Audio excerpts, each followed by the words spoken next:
Hello everyone. तो कैसे हो आप लोग? आशा करता हूं अच्छे होंगे और आपकी स्टडी बहुत अच्छी चल रही होगी। मैं बल्कि स्वागत करता हूं एक और बार आपका अपने YouTube channel MR education hub पर। और जैसा कि आपको पता है, हम डिस्कस कर रहे थे वॉइसरॉय ऑफ इंडिया। तो आज हम बात करेंगे लॉर्ड जेम्स फोर्ड के बारे में, जो अगला वॉइसरॉय बन के आया इंडिया में। तो ज्यादा टाइम नहीं लूंगा, तो बने रहिए मेरे साथ इस वीडियो में शुरू से लेके एंड तक। तो अगला वॉइसरॉय बन के कौन आया? Lord James Ford.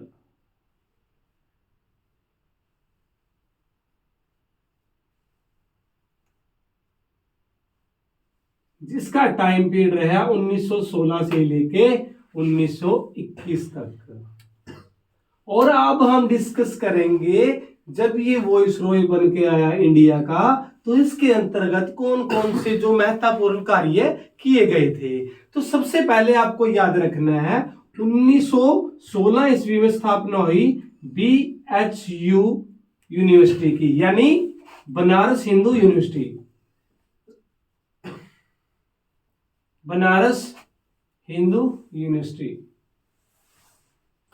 तो अगर आपसे क्वेश्चन पूछा जाए कि बनारस हिंदू यूनिवर्सिटी की जब स्थापना हुई उस टाइम इंडिया का वॉइसरॉय कौन था, तो लॉर्ड जेम्स फोर्ड था। ठीक है ना। और उसके बाद आपको याद रखना है 1916 में स्थापना हुई फर्स्ट वुमेन यूनिवर्सिटी की, जो कहां पर हुई थी? पुणे में। और किसने की थी? DK कर्वे, यानी धोंदू केशव कर्वे।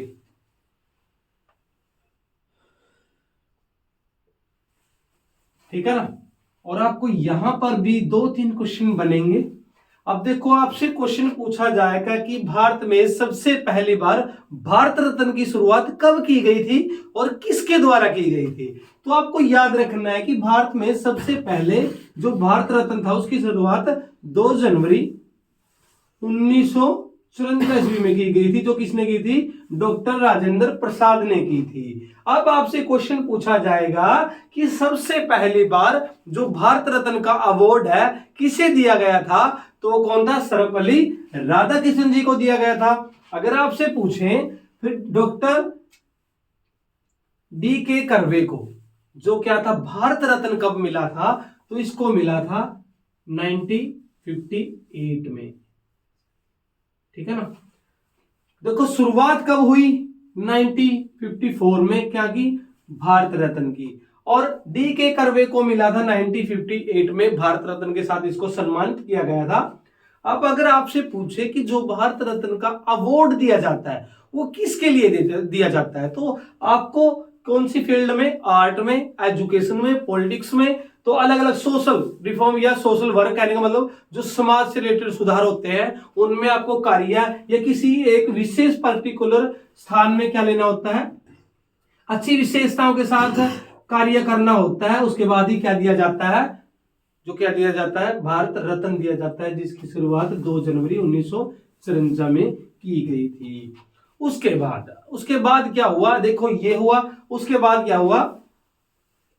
गांधी जी कहां पर आए? भारत में।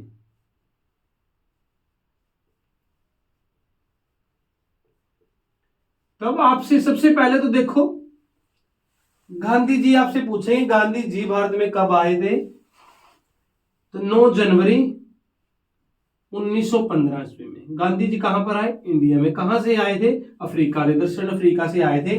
और इसी डे को हम क्या बनाते हैं? NRI day. ठीक है ना। उसके बाद आपसे पूछा जाएगा कि 1917 में, उसके बाद 1917 में देखो एक क्वेश्चन और यहां से बनते हैं। तो आपको पूछा जाएगा कि केसर ए हिंद की उपाधि गांधी जी को किसने दी थी? कौन सी उपाधि? केसर ए हिंद।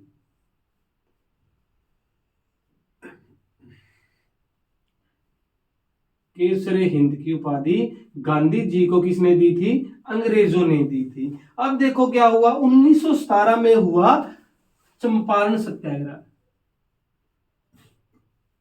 चंपारण सत्याग्रह। अब देखो, तो सबसे पहले आपसे पूछा जाएगा कि गांधी जी ने जो अपना सबसे पहला आंदोलन था कब स्टार्ट किया था और कहां से स्टार्ट किया था। तो एक कहां से स्टार्ट किया था? चंपारण से। और उसके बाद कब किया था? 1917 में किया था। अब देखो सत्याग्रह का मतलब क्या होता है। जब हम क्या करते हैं, कोई भी व्यक्ति अपने जो भी अपने काम है या कार्यों को मनवाने के लिए, ये जो भी उसकी इक्वायरीज है, इच्छाएं, उनको मनवाने के लिए खुद को कष्ट देता है, उसको क्या कहते हैं? सत्याग्रह थे, जो 1917 में स्टार्ट किया था चंपारण नामक स्थान से। ठीक है ना। और ये क्यों हुआ था, इसके पीछे कारण क्या था, आपको पता ही होगा कि भारत नील की खेती के लिए जाना जाता था। उस टाइम भारत के हर एक नागरिक को अपने खेत में नील की खेती करनी हुआ करती थी। उनका विशेष, कहने का मतलब उनको ये अधिकार था, कहने का मतलब सरकार की ओर से हर एक व्यक्ति के लिए जरूरी था या अनिवार्य था कि वो नील की खेती करें। और आपको नील को पता है, कपड़ों में देने वाला नील बोलते हैं, जो व्हाइट शर्ट को नील दिया जाता था, तो भारत में उसकी खेती किया जा सकती थी। तो उसके बाद जितने भी क्या था, जो नील की खेती हुआ करती थी भारत में, जितने भी यूरोपियन कंट्री थी वहां क्या करती थी, वो भारत से वहां पर भेजा जाता था। अब तक तो कोई प्रॉब्लम नहीं थी। लेकिन उसके बाद क्या हुआ, जब यूरोप की कंट्रियों ने सिंथेटिक जो था नील बनाना स्टार्ट कर दिया। क्या कर दिया? सिंथेटिक, यानी कहने का मतलब उद्योग लगाने स्टार्ट कर दिए, मशीनी नील तैयार होकर आने लगा, जो जिसकी वजह से क्या हुआ, भारत में नील की खेती पर काफी क्या पड़ा, प्रभाव पड़ा, जिसकी वजह से लोगों में एक तरफा जुट हो गया, कहने का मतलब भूखमरी से मरने लगे, उनका रोजगार खत्म हो गया, उनकी आर्थिक हालत काफी कमजोर हो गई थी, जिसकी वजह से गांधी जी ने लोगों का क्या दिया था, साथ दिया था 1917 ईस्वी में। उसके बाद, और अगर आपसे यहीं पर पूछ लिया जाएगा कि गांधी जी को महात्मा का नाम किसने दिया था, तो वो दिया था रविंद्रनाथ टैगोर ने। अब देखो, केसरे हिंद की उपाधि तो अंग्रेजों ने दी थी, और महात्मा की उपाधि देने वाले कौन थे? रविंद्रनाथ टैगोर ने दी थी। किसको उपाधि? गांधी जी को। किसकी? महात्मा की। उसके बाद 1918 में होगा खेड़ा सत्याग्रह। क्या होगा? 1918 में हुआ खेड़ा सत्याग्रह। आशा करता हूं इधर तक आपको समझ में आ गया होगा अच्छी तरह से।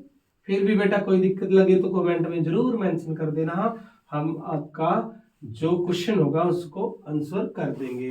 तो 1918 में हुआ खेड़ा सत्याग्रह।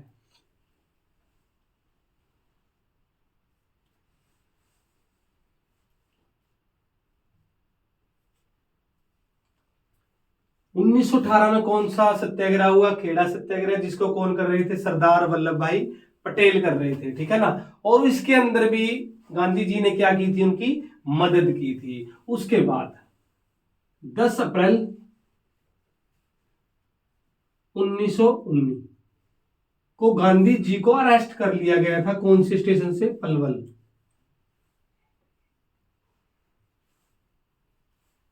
अगर आपसे पूछ लिया जाए कि गांधी जी को सबसे पहली बार कौन से स्टेशन से अरेस्ट किया गया था, तो कौन सा स्टेशन था? पलवल स्टेशन से। कब? 10 अप्रैल 1919 में उनको अरेस्ट कर लिया गया था। ये डेट याद रखनी है। आपसे डायरेक्टली क्वेश्चन पूछ लिया जाएगा कि गांधी जी को सबसे पहली बार कब और कहां से अरेस्ट किया गया था, तो 10 अप्रैल 1919 वाले दिन किया गया था। देखो, आपको कुछ डेट याद रही होगी, क्यों अरेस्ट किया गया था, पलवल स्टेशन पे ही क्यों रुके थे, वो क्या कारण था। तो आपको बताना चाहता हूं कि आपको पता होगा 13 अप्रैल 1919 में वैसाखी वाले दिन अमृतसर के बाग में, जलियांवाले बाग में कमेटी इकट्ठी हुई थी, पूरी लोगों की भीड़ इकट्ठी हुई थी। और उसी भीड़ के लिए, कहने का मतलब उसी भीड़ में या उन्हीं में अपना योगदान देने के लिए गांधी जी कहां जा रहे थे? अमृतसर जा रहे थे। लेकिन जब वो पलवल स्टेशन पे थे तो उनको किसने कर लिया था अरेस्ट? अंग्रेजों ने। और अरेस्ट क्यों किया था? वो नहीं चाहते थे कि गांधी जी भारत वालों के लिए या पंजाब में जाकर किसी भी तरह का योगदान दे। ठीक है ना। और उसके बाद, उससे 3 दिन बाद ही क्या हुआ? 13 अप्रैल 1919 में अमृतसर में जलियांवाला बाग।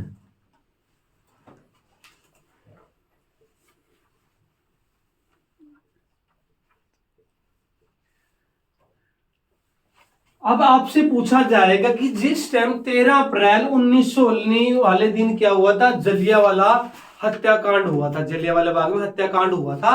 अब आपसे पूछ लिया जाएगा उस टाइम वाइसरॉय कौन था, तो कौन था, लॉर्ड चेम्सफोर्ड था। अब थोड़ा बताना चाहता हूं इसमें क्या था। देखो गांधी जी को तो अरेस्ट कर लिया था क्योंकि गांधी जी इसमें योगदान देना चाहते थे, इसीलिए पुलिस ने उनको अरेस्ट कर लिया।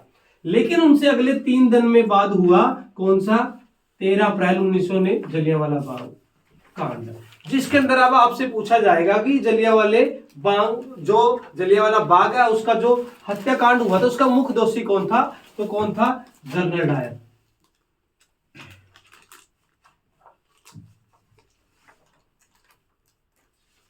अब आपसे पूछ लिया जाएगा कि गोलियों का आदेश किसने दिया था, जनरल डायर ने। और इतना बड़ा नरसंहार किया गया था इस दिन की, याद तो रख सकते हैं, इस दिन को हम कभी भी नहीं भूल सकते। और इस बात का बदला किसने लिया था, यानी इस दुर्घटना का बदला किसने लिया था, सरदार उधम सिंह ने लिया था। लंदन में जाके मारा था किसको, जनरल डायर को मारा था। उसके बाद आपसे पूछ लिया जाएगा 1920 ईस्वी में क्या हुई, स्थापना हुई AMU यूनिवर्सिटी की, यानी अलीगढ़ मुस्लिम यूनिवर्सिटी की स्थापना की किसने, अहमद खान ने।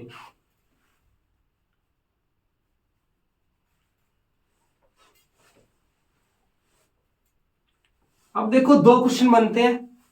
अलीगढ़ मुस्लिम यूनिवर्सिटी की स्थापना कब हुई, 1920 में, किसने की, अहमद खान ने की। उसके बाद 1920 ईस्वी में ही स्टार्ट किया गांधी जी ने असहयोग आंदोलन।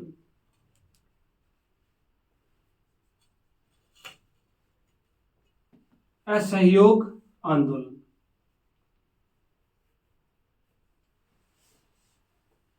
सहयोग ना करना, असहयोग प्राप्त होना, या अंग्रेजों का उनकी मांगों का ना मानना, जिसकी वजह से गांधी जी ने 9 अगस्त 1920 ईस्वी में स्टार्ट किया था असहयोग आंदोलन।